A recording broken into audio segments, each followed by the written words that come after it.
오늘은 출애굽기 32장 1절에서 4절 말씀 중심으로 무엇을 추앙할 것인가, 무엇을 추앙할 것인가 이런 제목으로 말씀 전하겠습니다.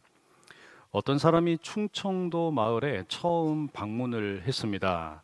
식당을 찾아 들어가서 음식을 주문을 했습니다. 손님이 많지도 않은데 음식이 도통 나오질 않아요. 한참을 기다리다가 사장님에게 불평을 했어요. 사장님, 음식이 너무 늦게 나오는 거 아닙니까? 그랬더니 사장님이 대답을 하셨어요. 그렇게 급하면 어제 오지 그러셨슈. 충청도 출신 우리 성도님들, 제가 뭐 비하하거나 그런 것은 아닙니다.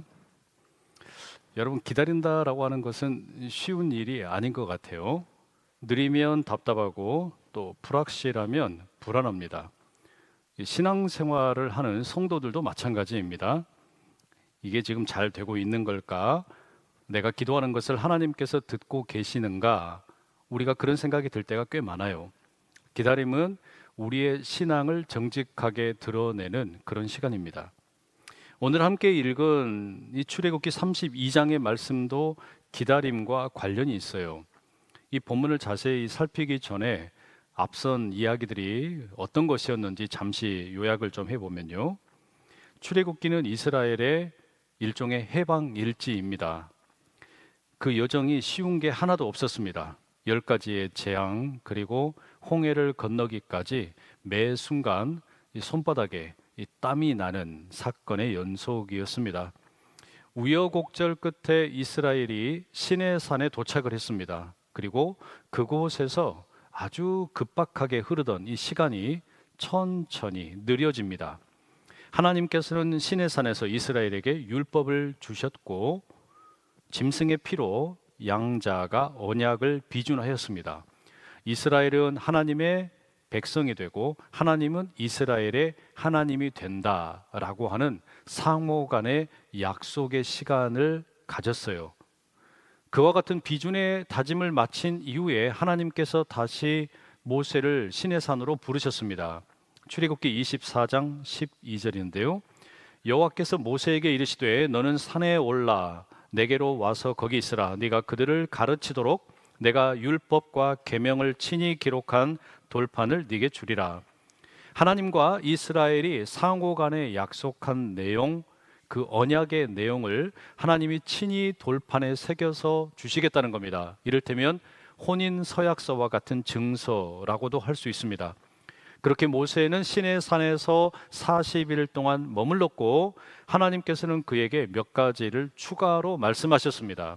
내가 이스라엘 백성들과 함께 거하기를 원한다. 그러니 나의 집 성막을 지어라. 그리고 성막에서 일할 제사장들을 세워라 라는 말씀을 하셨습니다. 모든 게 너무 완벽했어요. 이제는 불행 끝, 행복 시작이라고 생각이 되었습니다.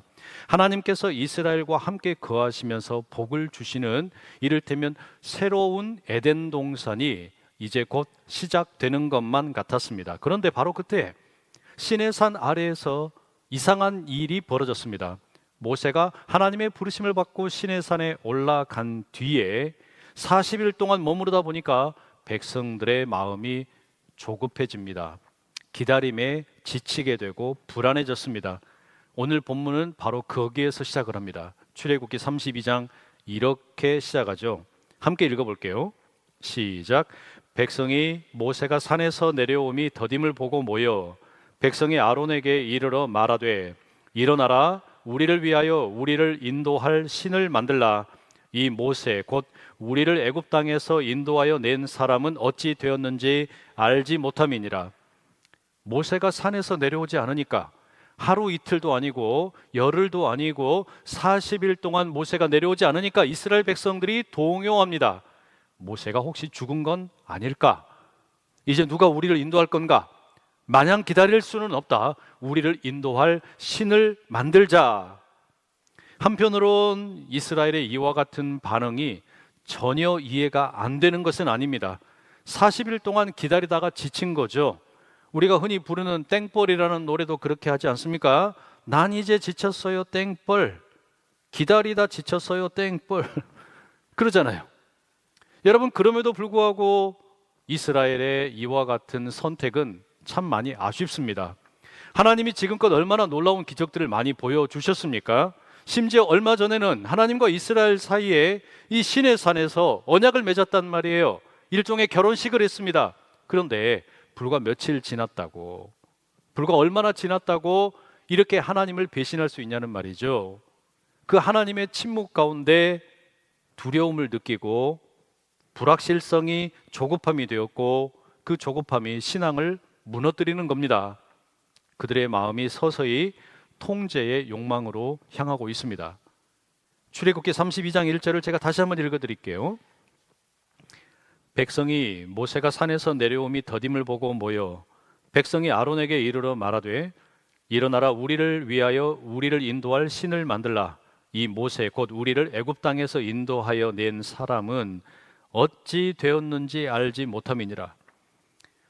이 백성들의 말은 이렇게 들립니다. 하나님이 우리와 함께 계시다는 증거를 보고 싶다.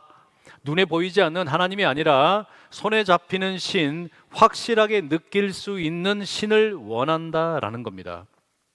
아론은 그들의 이야기를 듣고 명합니다. 너희들의 금 귀고리를 다 가지고 와라. 그랬더니 백성들이 순종을 해가지고요, 금 귀고리를 잔뜩 모아서 아론에게 갖다 줍니다. 그것을 녹여서 송아지 형상을 만들었습니다. 이스라엘은 그 송아지를 여호와 하나님이라고 부르면서 제사를 드렸습니다. 6절의 말씀은 그 제사의 장면을 생생하게 포착합니다. 이튿날에 그들이 일찍이 일어나 번제를 드리며 화목제를 드리고 백성이 앉아서 먹고 마시며 일어나서 뛰놀더라. 이 같은 구절을 세번역 성경은 훨씬 실감나게 번역합니다. 이튿날 그들은 일찍 일어나서 번제를 올리고 화목제를 드렸다. 그런 다음에 백성은 앉아서 먹고 마시다가 일어나서 흥청거리며 뛰놀았다. 이스라엘은 금송아지 앞에서 흥청거리면서 뛰놀았습니다. 춤을 췄습니다. 여러분, 이건 예배가 아니에요. 이건 제사가 아니에요. 자기 만족이고 자기를 즐겁게 하기 위한 유흥입니다. 예배가 아니에요. 하나님을 예배한다고 말했지만 실상은 자기들이 원하는 우상 만들어 놓고 그것을 즐기고 있는 겁니다. 이게 얼마나 아이러니한 일입니까? 이스라엘은 하나님이 그들과 함께 계신다는 것을 간절하게 원했는데 두려움에 사로잡혀서 주님을 버리는 결과를 가져왔습니다. 그들이 하나님을 잊어버린 것이 아닙니다. 오히려 하나님을 자기 방식으로 조종하기를 원했던 거죠. 그들이 하나님을 아예 믿지 않는 게 아니에요. 다만 하나님을 자기들이 원하는 방식으로 믿고 싶었던 겁니다. 하나님은 시내산 위에서 그 산 아래에서 벌어지는 모든 일을 보고 계셨습니다. 진노가 하나님으로부터 불타오릅니다. 10절 세번역 성경에 이렇게 기록되어 있죠. 이제 너는 나를 말리지 말아라. 내가 노하였다. 내가 그들을 쳐서 완전히 없애버리겠다. 그러나 너는 내가 큰 민족으로 만들어주겠다. 하나님이 모세에게 하신 말씀이에요. 저 산 아래에서 이스라엘 백성들이 금송아지를 만들어 놓고 제사하는 모습을 보면서 하나님이 화가 나셔서 말씀하시기를 이스라엘 백성들 다 죽여버리겠다. 모세야, 내가 너무 실망스럽다. 너를 통해서 차라리 새로운 나라를 만들어야겠다. 여러분, 이것은 창세기 3장의 사건과 아주 유사합니다. 아담과 하와가 하나님이 만들어 놓으신 그 에덴 동산에서 하나님의 임재를 누리고 하나님께서 허락하신 모든 것을 즐기며 살아가는데 선악과를 먹고 추방이 되었던 것처럼 지금 이스라엘 백성들은 불과 얼마 전에 하나님과 언약을 맺고 하나님의 백성이 되고 하나님은 우리의 하나님이 되고 하나님과 동행하는 그 기쁨을 누리게 되었는데 금송아지를 만들어서 하나님께서 만들어주신 새로운 동산에서 쫓겨날 추방될 위기에 처한 것입니다. 사랑하는 성도 여러분, 이 이야기가 고대 전설처럼 들리십니까? 아니면 낯설지 않게 들리십니까? 저는 이 출애굽기 32장의 이야기가 전혀 낯설지가 않아요. 왜냐하면 우리도 이렇게 살기 때문입니다. 하나님을 기다리다가 조급해집니다. 응답이 더디면 불안해집니다. 그러면 우리는 스스로를 지키겠다고 무언가를 만듭니다. 보이지 않는 하나님보다 눈에 보이는 무언가를 하나님이라고 부르면서 의지하려고 합니다. 그게 여러분 우리의 금송아지입니다.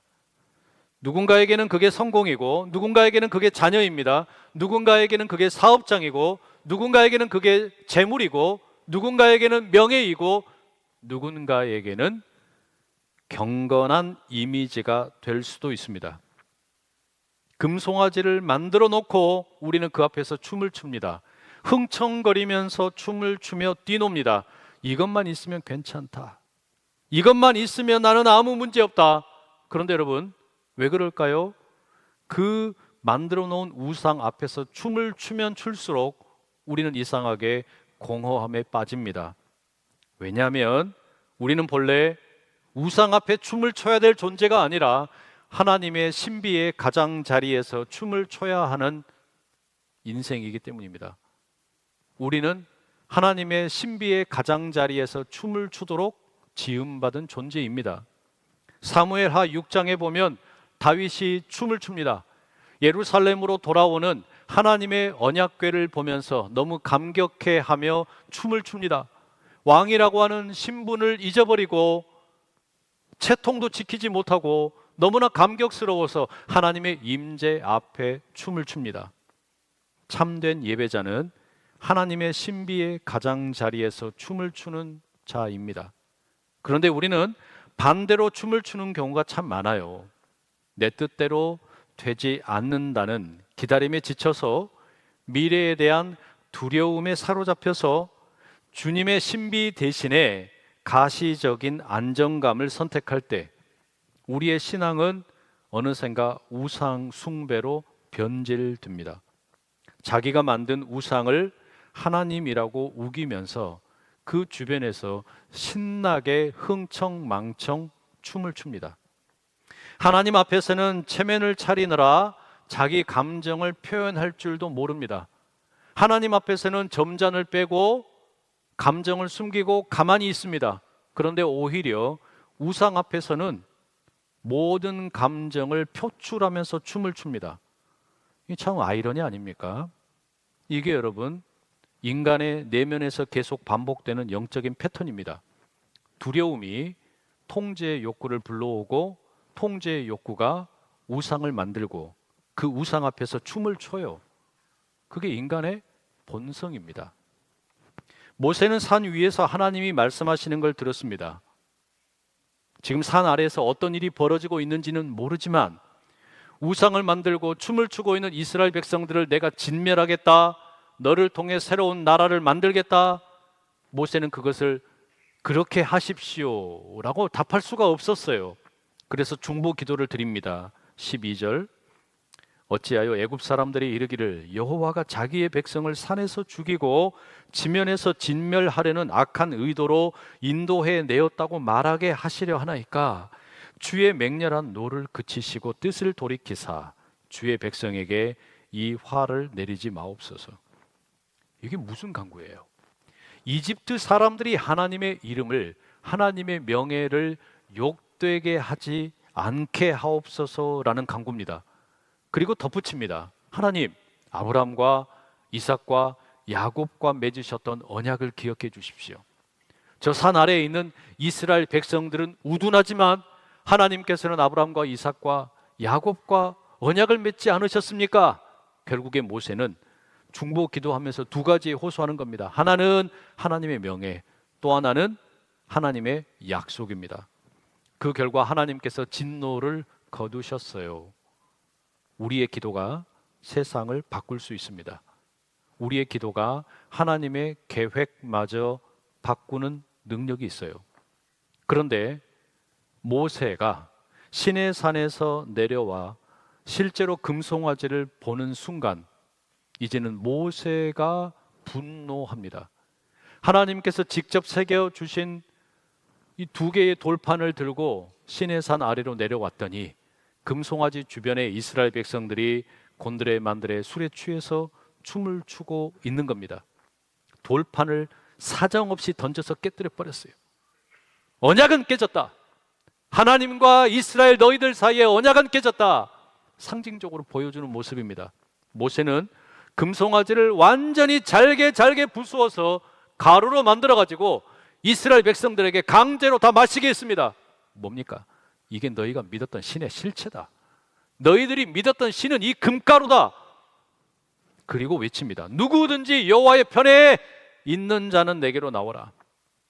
우상을 숭배하는 자 말고 하나님의 편에 서기로 작정한 자 누구든지 내게로 나오라. 그때 레위 지파 사람들이 나오죠. 그들은 모세의 지시를 따라 칼을 휘두릅니다. 눈물을 흘리면서 자기의 가족들을 쳐서 죽이고 친구들을 죽입니다. 그날 어림잡아 3,000명쯤이 죽었습니다. 그들의 칼은 죄와 타협하지 않겠다는 결단의 상징이었습니다. 오늘 우리에게 그 칼이 있습니까? 다른 사람을 죽이는 그런 칼이 아니고 의사의 손에 들린 메스처럼 생명을 살리려는 칼, 하나님의 진노에 두려워하면서 죄를 단호하게 끊겠다는 회개의 눈물의 칼, 복음을 향한 헌신의 칼이 있느냐는 말이에요. 모세의 간절한 기도 덕분에 하나님께서는 진노를 돌이키셨어요. 그러나 모세는 상황이 완전히 해결되지 않았다는 것을 직감을 합니다. 3,000명이 죽는 심판이 있었지만 이스라엘의 근본적인 죄는 여전히 남아 있습니다. 깨진 언약의 파편은 이스라엘 백성 전체를 짓누르고 있습니다. 그래서 모세가 다시 한번 하나님 앞에 이스라엘을 위하여 간구하며 나갑니다. 상상할 수 없는 간청을 드립니다. 31절과 32절이에요. 모세가 여호와께로 다시 나아가 여짜오되 슬프도소이다. 이 백성이 자기들을 위하여 금신을 만들어 싸우니 큰 죄를 범하였나이다. 그러나 이제 그들의 죄를 사하시옵소서. 그렇지 아니하오면 원하건대 주께서 기록하신 책에서 내 이름을 지워버려 주옵소서. 모세는 자기 생명을 걸고 백성을 위해 간청을 합니다. 용서해 달라고 구합니다. 그러나 하나님은 거절하십니다. 33절 누구든지 내게 범죄하면 내가 내 책에서 그를 지워버리리라. 여러분, 이게 율법의 결론입니다. 이스라엘은 무서운 막다른 길에 직면했습니다. 그들은 살아있지만 용서받지 못했습니다. 그들의 죄의 대가는 여전히 미결 상태로 남아 있습니다. 하나님의 심판이 어두운 그림자처럼 그들을 덮고 있습니다. 이제 이야기는 인간의 한계를 넘어섭니다. 오늘 이 성경의 말씀은 우리에게 명확한 사실을 외치고 있습니다. 우리는 우리를 구원할 구원자를 우리 가운데에서는 찾을 수 없다. 우리는 우리를 구원할 구원자를 우리 가운데에서는 찾을 수 없다.